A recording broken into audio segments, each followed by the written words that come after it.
Good afternoon and welcome to Downing Street for today's coronavirus briefing. And I'm joined by Deputy Chief Medical Officer, Professor Jonathan Van Tam, and Dr. Jenny Harries, the Chief Executive of the UK Health Security Agency. I'd like to update you on what we're doing to fight the virus, both at home and abroad. First, turning to what's happening here in the UK. I'll ask Professor Van Tam to set out the numbers and the details in a moment.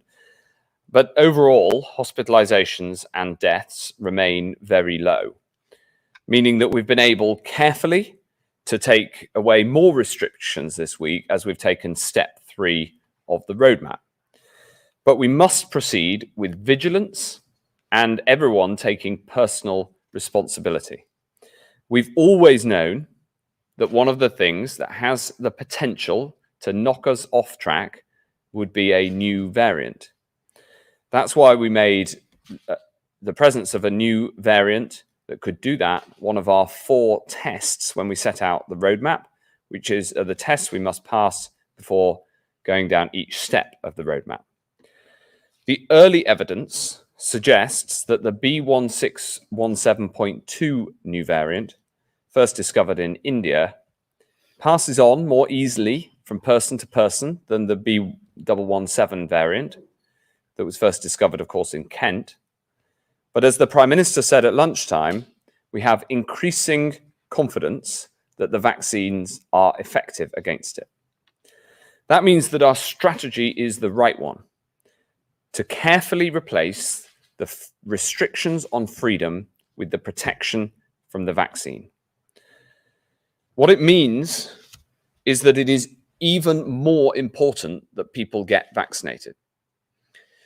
As I've reported to the House of Commons, there are now 2,967 cases known of this variant in the UK.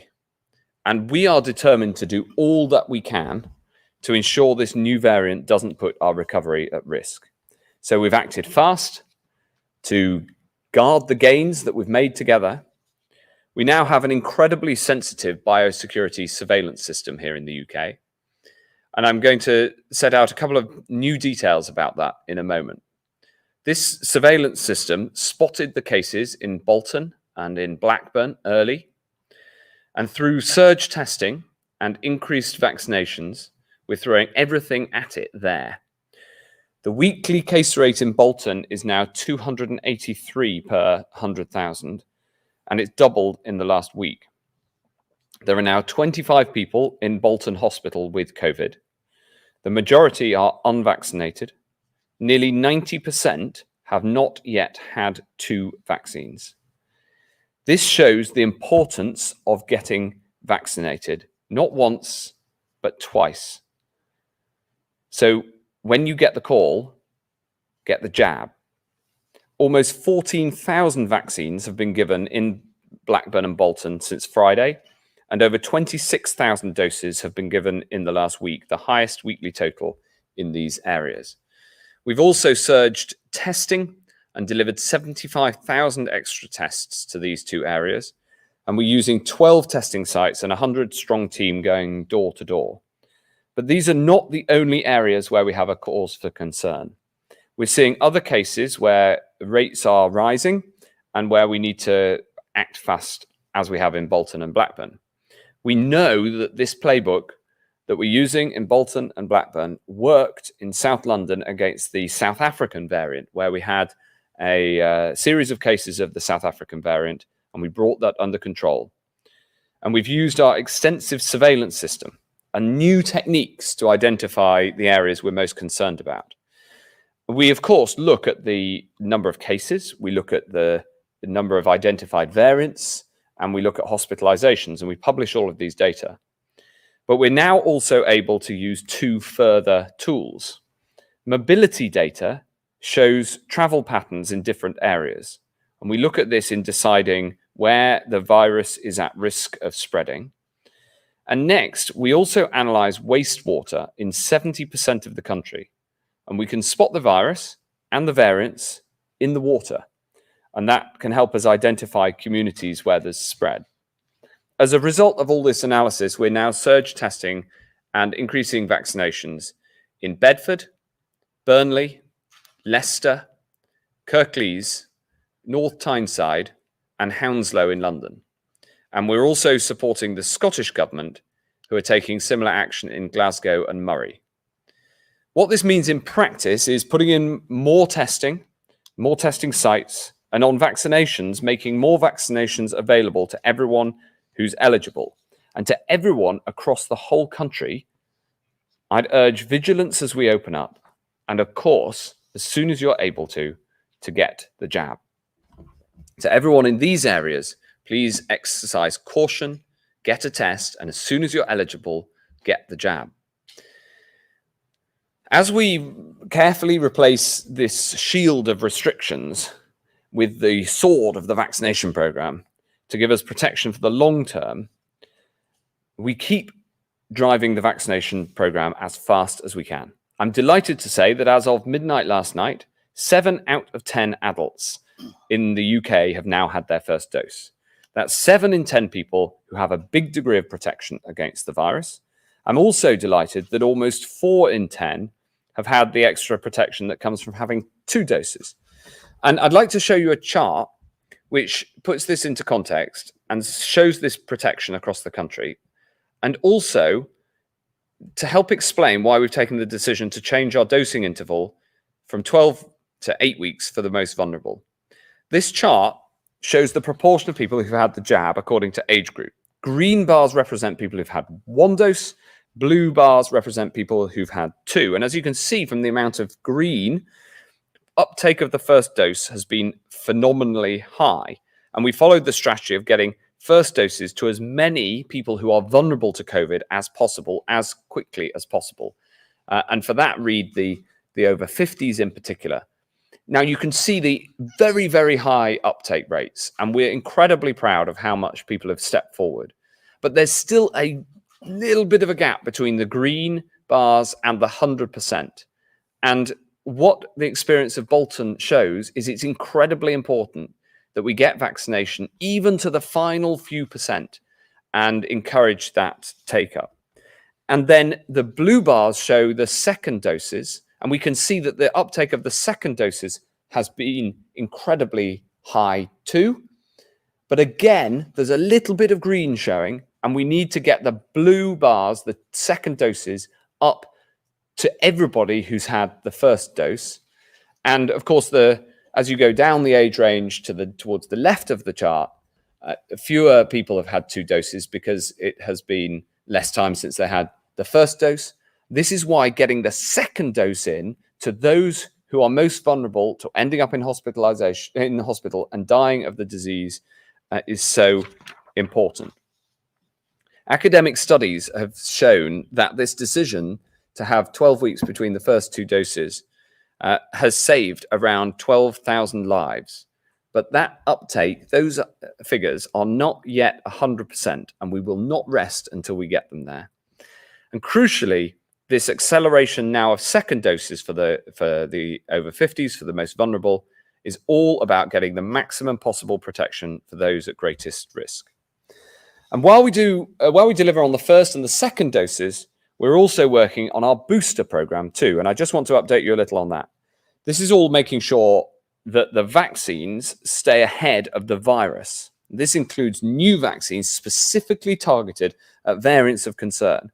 I'm delighted to be able to announce a new clinical trial backed by £19 million of taxpayers' money to look at the use of current COVID vaccines as booster vaccines and to see what combination and what part they can play in keeping us safe for the long term. And you can sign up to be part of this trial on www.covboost.org.uk. This will be the first clinical study in the world leading the way with this scientific endeavor, just as we have done so many times in this crisis. Take, for example, the huge advances we've made in genomic sequencing. Today, we've published our Genome UK implementation plan for how we can build on this genomic science even further, including our commitment to sequence 1 million whole genomes. And I want to thank all the scientists and all those at Genomics England who've been involved in delivering this, which has also, through their genomic work, played such an important part in our tackling the pandemic. Genomics saves lives. We learned that through this pandemic so clearly, and I'm determined that the UK stays at the forefront of this scientific endeavour as well. We're not just focused on the effort at home, and so a few words about how we're working to protect people all around the world. We've donated over £500 million to COVAX, which has now delivered life-saving COVID-19 vaccines in 120 countries and territories. But, and I really want to stress this point, over and above our cash commitment, the UK has probably done more than any other nation to help vaccinate the world's poorest. And that's thanks to the gift to the world of the Oxford AstraZeneca vaccine, which is available at cost, no charge for intellectual property. We invested, the British government, Oxford University, and AstraZeneca, the three of us, we invested in the research and came together to develop and deliver this vaccine at cost for everyone. And for context, in terms of the scale of the impact of what we've done here, almost 1.5 billion vaccine doses have now been injected across the world. More than 400 million of them have been the Oxford AstraZeneca vaccine. And in total, the Oxford AstraZeneca vaccine has been now delivered in 160 countries. 2/3 of this 400 million doses, 2/3 have been injected into the arms of people in low and middle income countries, including, for instance, 170 million in India, where they've been obviously so badly affected by this virus. And of the 67 million doses delivered through COVAX, over 65 million of them have been the Oxford AstraZeneca vaccine. This vaccination program is a vaccination program for the world using the Oxford AstraZeneca vaccine. It's something every British taxpayer has had a part in supporting. And everyone in this United Kingdom should be incredibly proud of it. Rather than changing the rules, as we got many jabs into arms right across the world, we just got on with delivering this at cost without any profit. And I want to thank the team at Oxford and at AstraZeneca for the incredibly progressive and forward-looking approach that they took over a year ago now to set this up. And it is having an impact everywhere. So just as we fight the virus at home, we'll stand side by side with other nations across the world. And I just want to add one more thing, because if this pandemic has taught us anything, it's taught us that our health is intertwined together. Next month, I'll be welcoming health ministers from G7 nations to Oxford, the birthplace of this vaccine that saved so many lives. And there we'll hold the G7 Health Ministers Forum, not just to talk about how to fight this pandemic in the here and now, but how we need to emerge stronger, healthier, and safer with the great democracies of the world working together. This, after all, is a virus that attacks all of humanity, and it calls upon everyone to step up and think about what we can do. And you can play your part in that too, in the same way that everybody has played their part so far. So please remember the basics: hands, face, space, and fresh air. And even as we take these steps together, get your rapid regular tests. And when you get the call, get the jab. I'll now hand over to Professor Van Tam to go through the data. Thank you, Secretary of State. Good afternoon. The slides today are quick, simple, and thankfully should contain no surprises to anyone. Let's have the first slide. Here we go. This slide is the number of people testing positive for COVID-19 in the UK. You can see the big winter wave of January and February, and you can see now on the right of the slide that we are in a very low place indeed. The most recent 7-day average is just over 2,000 cases per day, and that trend is absolutely flat. Next slide, please. There's better news on the number of people in hospital with COVID-19 in the UK, better than flat. Again, you can see that massive peak in January and February, peaking at almost 40,000 people in hospital. We're now down on the 17th of May to under 1,000 people in hospital with COVID-19, 939, and that's a drop of 17.17% in the last week. Next slide, please. In terms of the number of deaths of people who've had a positive test result for COVID in the UK in the last 28 days, the most recent 7-day average is now running at 8 deaths per day. These are still regrettable, but we are nevertheless in an extremely low place compared with where we were back in January and February. Next slide, please. And finally, this is a different depiction of the data that you've already seen in an animated form from the Secretary of State. You can see that we are now at almost 37 million individuals who've received their first dose of a COVID-19 vaccine in the UK. And we are now at around about 20 million, just over, for people having received both doses of the vaccine.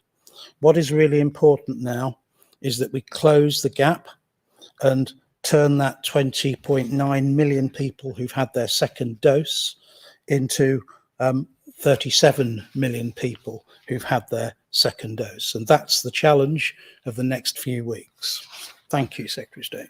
Thank you very much, Professor Van Tam. We're now going to go to questions from the public and then questions from journalists. And the first question from the public by video is Helen from Manchester. Helen. Not including the autumn booster, how long do you anticipate vaccination protection will last, and when will we need a further booster? It's a great question, Helen. I'm going to hand over straight to JVT. Thanks for the question, Helen. The short answer is that we don't yet know. We do have data now showing that antibodies are persisting for at least 6 months, but antibodies on their own are not the totality of the protection you get from vaccines. You also get important T-cell related protection that is more difficult to measure. We can't make time go faster, so we simply have to watch very vigilantly to make sure that we're not starting to see lots and lots of cases of COVID-19 in people who've been fully vaccinated. That would be a telltale sign that vaccine effectiveness is starting to wane. And we just don't know. It is perfectly plausible that in the absence of variants, then the vaccine protection, particularly in the younger adults, might last for quite some time. But we're entrusting our JCVI, who've done such a good job so far, to look at this. They've already started addressing this question, and we will step by step, as the science unfolds, keep an eye on this, and then the JCVI will make an advice to government about what the next steps are. But on the vaccine procurement side, the Vaccine Task Force is doing everything it can to keep as many options as possible open, so that the JCVI has got that choice of strategy according to when and where and what we need. Thanks very much, Professor. Next question is from Iris in London. Given the increased risk of complications for pregnant people and the updated guidance to recommend vaccinations for those pregnant, why aren't pregnant people prioritized over their age groups for the COVID-19 vaccination? Thank you, Iris. It's another important question. I'll ask Dr. Harries to answer that. Thank you, Iris, for that. And you'll probably have noticed that our guidance has been very cautionary. Women who were pregnant were included in the advice for the clinically extremely vulnerable at the start. And the same precautionary approach has been applied to vaccination, and Professor Van Tam may want to add to my comments in a moment. But I think we didn't have any information specific to pregnant women at the start. We have now acquired that over time, and we think it's perfectly safe for women to have that. Mixed with pregnancy will be women who have specific underlying conditions. So if you are a pregnant woman with underlying conditions, then clearly you will be treated within that risk group. But for pregnant women otherwise, who are otherwise fit and healthy, it's entirely appropriate. JCVI have looked at the evidence to be called in with your own age group, but not to receive the AZ vaccine, because most of the evidence is for other vaccination types at this time. Thank you very much. Anything to add? Nothing to add. Thank you. Thanks very much. We'll now go to Hugh Pym from the BBC. Hugh. Thank you very much, Secretary of State. At what point do you think you'll have enough data on the spread of the Indian variant and the impact on hospital numbers to give a clearer picture on the next stage of the roadmap? And a question for you and your colleagues: what is your current assessment of how fast this new variant is spreading relative to the existing UK variant? Thanks very much, Hugh. So I'll answer the part of the question and then pass on to Professor Van Tam to answer the rest. In terms of the roadmap, we've set out that we will take step 4 not before the 21st of June, and we will give a decision on that on the 14th of June, using all the information that we have up until then. Now, clearly, every day we're getting more information. We're getting more information about how many people are in hospital in the areas where there are hotspots of this new variant, and we're getting more scientific information that the professor can take you through. So in terms of making those decisions, we'll look every day at the data, and we'll make a final decision on whether we can go ahead with step 4, and we'll make and publish that decision on the 14th of June. Until then, it is just too early to say, and all I can tell you is that we remain vigilant, and this data on the number of cases and the number of hospitalizations is published and updated every day. Professor. Yeah, thanks, Hugh. All I can add really is that I think scientists are sure that this virus is more transmissible than the strain that it is beginning to replace, which is the old Kent B1.117 strain. The question, and the $1 million question, is how much more transmissible? And we don't have that yet. We have a credible range that goes from a few percent more transmissible through to, and you've probably read the SAGE papers, through to 50% more transmissible. I think most people feel it is going to be somewhere in the middle rather than at the extremes of that band, but it is just too early. The best estimate I can give you really is that the data will begin to firm up sometime next week. And I think next week will be the first time when we have a ranging shot at what the transmissibility increase is. And that will then feed into models that will help us understand how this looks in terms of the future prospects, in terms of resurgent disease. And from there, ministers will be able to make further decisions. But what I can say in the meantime is that I pitch this personally as a straight race between the transmissibility of this new variant. That transmission is not inevitable. People can slow it down through cautious behavior. They can slow it down through using test, trace, and isolate. And that cautious behavior is very important where we know there are hotspots. So on the one side, the race is transmissibility. The other competitor in the race is vaccine delivery. And the NHS is doing everything it can to turbo boost that. And that is the challenge that's ahead of us in the next 2 to 3 to 4 weeks, to make sure that we outrun the virus through really vigorous pull through on vaccine delivery. And that is why when you are called, you must come forwards and help us finish the job. Thanks very much, Hugh. Next question is from Emily Morgan at ITV. Emily. Thank you very much. You're hoping to stop the spread of the variant with vaccinations and surge testing, but it is still spreading. So it appears that surge testing isn't actually working. With millions of people still not vaccinated, aren't you afraid that this will inevitably lead to more hospitalizations and deaths? Well, not necessarily is the answer. And that's why we've taken the approach that we have, because we saw surge testing work effectively in reducing the spread of the South African variant in South London. And if you remember, we discussed this about a month ago. We put in a huge amount of testing. About 250,000 tests were taken in South London in a very short space of time. And that did manage to stop the spread of that variant. And I'll ask Jenny Harries to explain the details of what we're doing, not just now in Bolton and Blackburn, but more broadly where there are hotspots.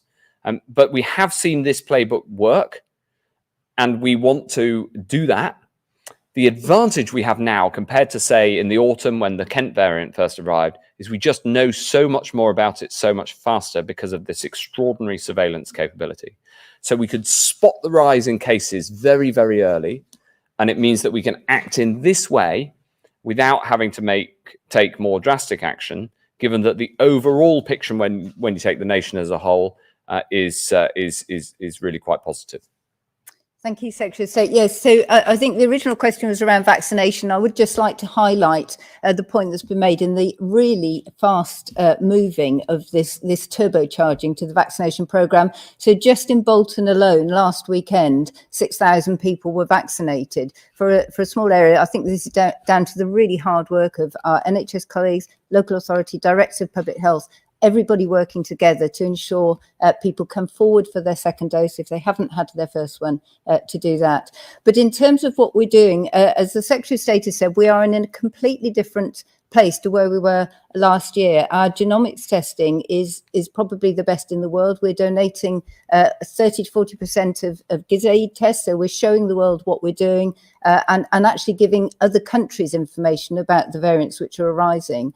And with that very precise testing, we can follow backwards, follow up chains of transmission, undertake very enhanced contact tracing. So people are going, using shoe leather to going door to door, working in these areas to support individuals, increase the testing capacity. So, for example, bringing testing into schools again so that we're sure that people are able to do the test properly and support them to do that. And then supporting individuals with isolation. So there are flexibilities about financial support in many areas to allow people who might otherwise be worried about being able to afford to isolate to be able to stay out of circulation and therefore decrease the transmission risk. So I think although there are a lot of cases, we actually have evidence. So Sefton, for example, has done a brilliant job recently with the rise in cases of this variant, and actually that has now plateaued and is starting to come down again. So it is not a game lost at all. It's very much one to fight, and there are huge resources and huge amounts of effort, particularly from the public, in all of these areas, and we should continue to do that. I mean, I just add, reflecting on Dr. Harry's answer and your question, I just add one thing, which is, this is on all of us again. We are masters of our fate. By taking the tests in one of these areas, by coming forward and getting vaccinated, by behaving with caution, and we all know the things that we need to do, especially outside is safer than inside, and wearing masks, we can get this under control. But again, it is something for us to do as a community, and in particular in the areas where we're seeing the faster rise. Yeah. JVT. I just want to add and pick up on your comment that we're hoping to stop the spread with vaccines. Yes, of course we are, but on their own, they will need support from people being cautious and from the test, trace and isolate. I've said it many times at this podium. I've said it to probably countless patients that I vaccinated with the first dose. Please remember, it's going to take probably around 21 days for you to have some protection from your first dose of vaccine. Now, thankfully, with the second dose, we would expect that enhanced protection from the second dose to kick in much quicker. but still with a delay and probably 7 to 10 days delay. And that helps explain why it's so important now that we push on and get as many second doses into people as possible. Thanks very much indeed. Next question is from Kathy Newman at Channel 4. Kathy. Secretary of State, you spoke about standing side by side with other nations in the world, but tonight we're reporting on the Treasury's insistence that any COVID-related help that your department gives to countries like India has to come out of the UK government's overall international aid budget. Would you like the Chancellor to reconsider that? Well, of course, we're helping other countries around the world, including India. And of course, it counts as overseas development aid because it is. But what I'm really pleased about is that we've been able to support India so much already. We were the first country to put in support, and I've been talking to my Indian opposite number. We've engaged on what they need. We've engaged, for instance, on an offer of PPE, but they have not asked for PPE. What they have asked for is support with oxygen. And so we've sent in oxygen concentrators and machines that generate oxygen to be able to support their hospitals. And we've been able to do that within our aid budget and working with our colleagues right across the UK. So we've been able to deliver support for India. But as I said in my opening remarks, you know, the biggest thing that the UK has done for the whole world, including India, is by developing and deploying the Oxford AstraZeneca vaccine at cost. It means that effectively we have supported the vaccination of over 400 million people, including over 170 million people in India. And so we can be very proud of the part that we've played in tackling this around the world. Harry Cole at The Sun. Budget, aren't you risking other international aid projects? Sorry, Harry, was that you? I'm sorry, I was just asking a quick follow-up, if I may. Yeah, go ahead. Think of oxygen generators out of the overall aid budget. Aren't you then risking cuts to other international aid projects? Oh, no, we have a very generous aid budget overall, 0.5% of our GDP. And I think this is exactly the sort of thing that we should be deploying in terms of aid, helping other countries around the world. But obviously it is aid. I mean, that's just by definition. If you send aid to another country, it counts within the Overseas Development Assistance Budget, as it's technically called. Thanks. Harry. Thank you, Secretary of State. Earlier in the week, ministers said that we could go to amber list countries to visit friends. But today, the Prime Minister says we need an extreme reason to go to an amber list country. Can you give us an example or two, if possible, of what an extreme reason would be? And is it of regret to you that these mixed messages have once again dominated a week? And are you going to apologise to holidaymakers who once again find themselves facing a summer of chaos when the list could have been explained a little bit better, frankly? And a question for whoever can answer it, really, whoever's best qualified to answer it. The Secretary of State mentioned that there are 25 COVID patients now in Bolton Hospital. By my maths, that's up 6 from 19 last week. Is that rate of increase a cause for concern, or is it actually better than feared? Thanks very much. I'll ask Dr. Harris to answer the second question. On the first question, we've been absolutely straightforward about this. And the thing is, I think that the public get it and understand. If you look at what the Prime Minister said last week, what I said at the weekend, what I said in the House on Monday, what the Prime Minister said at lunchtime today, we've been absolutely crystal clear that you should not go to an amber or red list country on holiday. You should only go in exceptional circumstances. You asked for examples. An example might be to visit a very ill family member or to go to a funeral of somebody who is very close to you. They're two reasonable examples. And I think we have been really clear through this pandemic that there are some things that we have banned in law, but there are some things that we do not recommend. But you don't necessarily have to ban everything that, as a government minister, if you don't advise it and you think that it isn't the right thing to do, you don't necessarily ban it. There are many examples of that. But what we do know is that the public have been brilliant at exercising the personal responsibility that we are seeking. And so I would advise all Sun readers to listen to the Prime Minister, to follow the government advice, which is on the government website, to book a holiday if you want a holiday abroad. That's what the green list is for. Or, like me, to holiday at home. Jenny.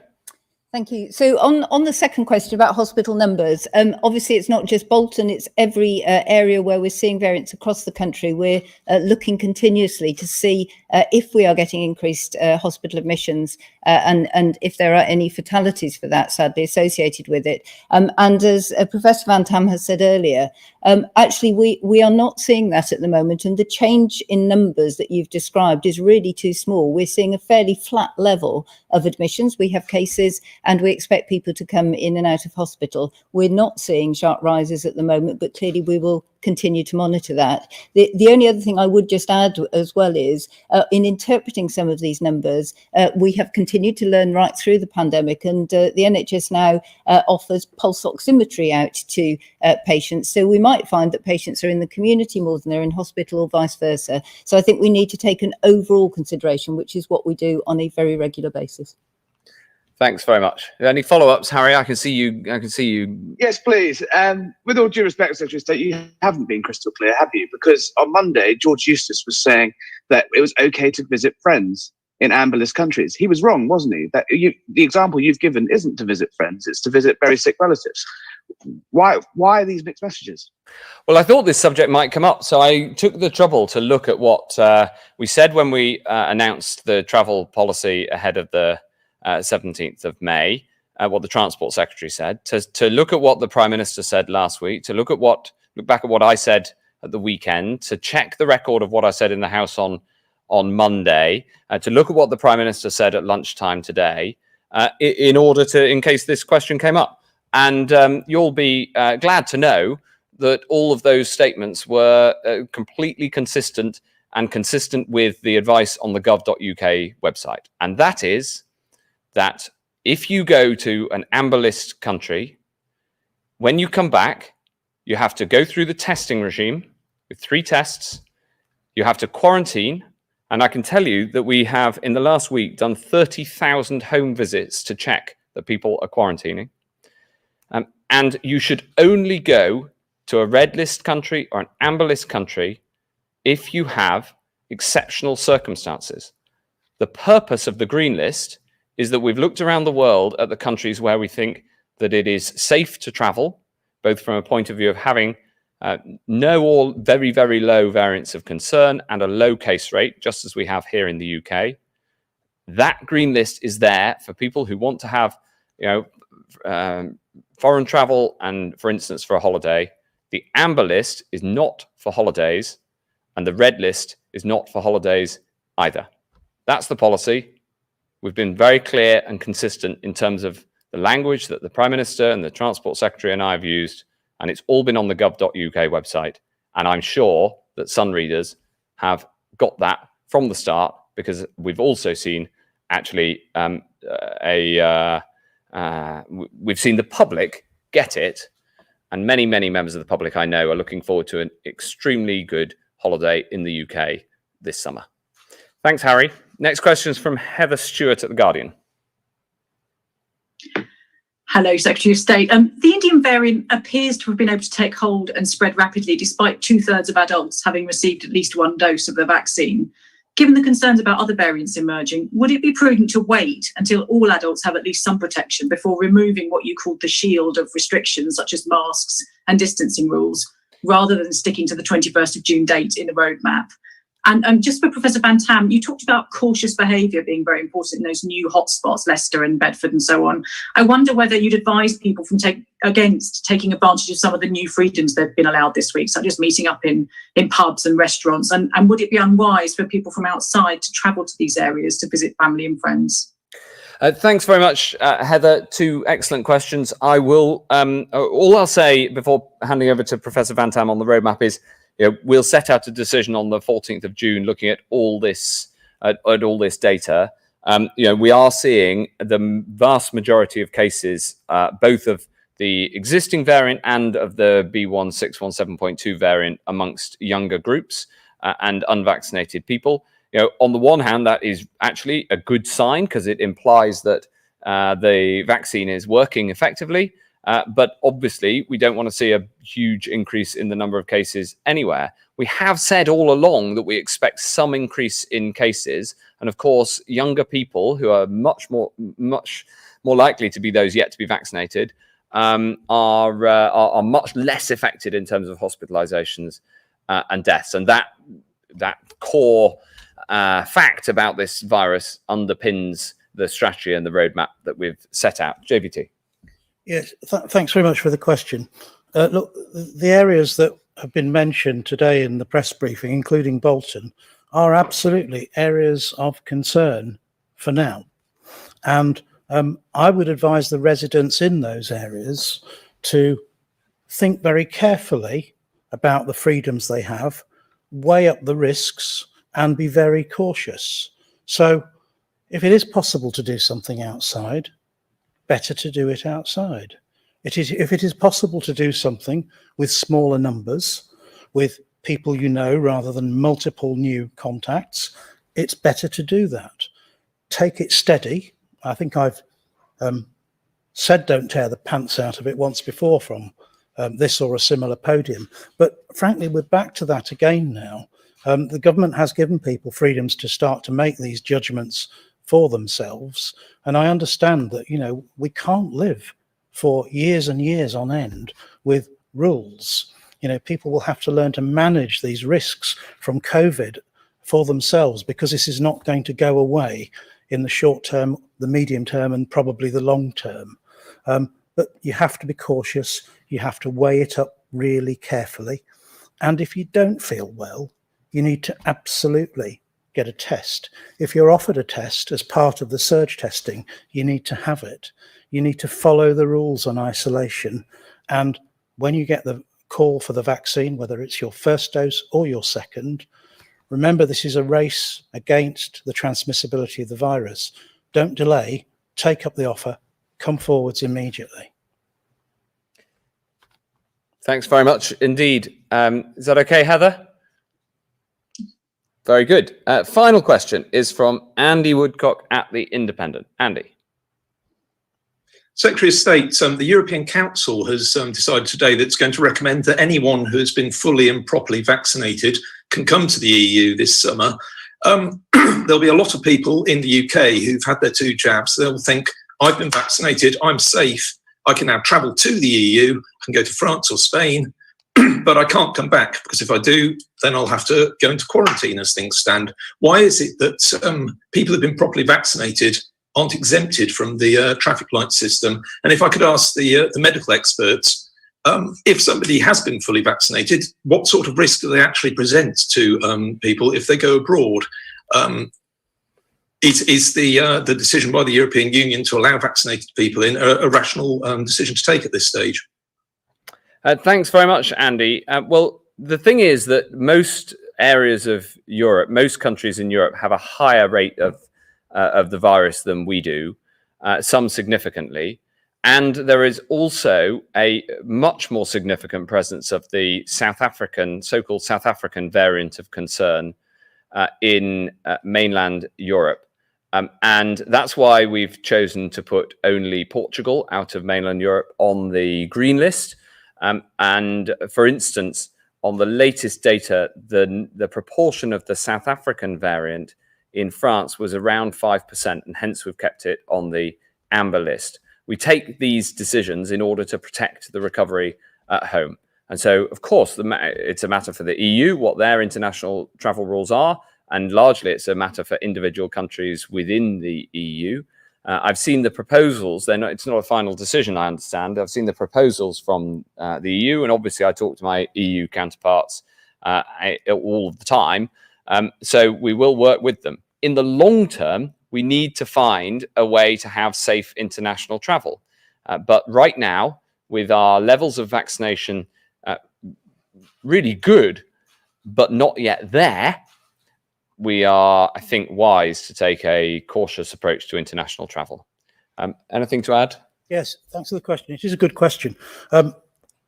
Vaccine effectiveness is not 100%. We know that from the clinical trials. And we know that vaccine protection is going to vary by individuals. It's probably going to vary by age. There are some data that suggest that protection is not quite as good in people who have a suppressed immune system. And it is possible that we will see some signals in the future that vaccines don't work quite as well in people who have a range of chronic illnesses. So in other words, it's very personalized how well the vaccine is going to work for you personally. On top of that, we can't solve this by just measuring your antibodies, because T-cell immunity is far less measurable and is much more difficult to do. And that's another component of the degree of protection you're going to get. And then I think we can be very clear that when or if a vaccine fails to give you the maximum amount of protection that you were hoping for, and what it says on the tin, as it were, then the things that are going to go first are the vaccine's ability to protect you from infection and to stop you from transmitting it to others. The things that will go last are the vaccine's ability to stop you getting into hospital, having severe disease and dying. They're the bits that we think, are generally the strongest, even with a weaker vaccine. So from that perspective, the bit that fails first, if a vaccine's not, 100%, is its ability to stop you getting infection and transmitting to others, even if it would still keep you out of hospital and stop you from dying of COVID. So that's a tricky nuance in terms of the argument that just because you've had vaccines, it's entirely safe to go abroad. Everything is relative. And the other bit of relativity is whether you're, when you go abroad, jumping into a pond with one shark in it or jumping into a pond with 100 sharks in it. It changes the likelihood that you're going to get bitten. And the disease levels in these different countries that are potential destinations are all very different. And as we've just laid out, some of them still have quite high levels of disease activity compared to the UK. So I think it's a fair ambition. I think it's a good aspiration, but I think we have to move very cautiously and find our way forwards carefully on this. Well, there you are, Professor Van Tam's theory of relativity. Anything to add, Dr. Harris? Just to say that the variant that we're looking at now, the B1617.2, we think has been detected in 48 countries to date, 44 of those confirmed on GISAID, which is the international library, if you like. And it just goes to show how many different variants are out there. And we've just had a conversation about understanding the vaccine effectiveness against that variant and waiting for the information. So I think we still have a lot to learn. But as Professor Van Tam said, a good aspiration and ambition. Thanks very much indeed. That concludes today's coronavirus briefing from here in Downing Street. Thank you.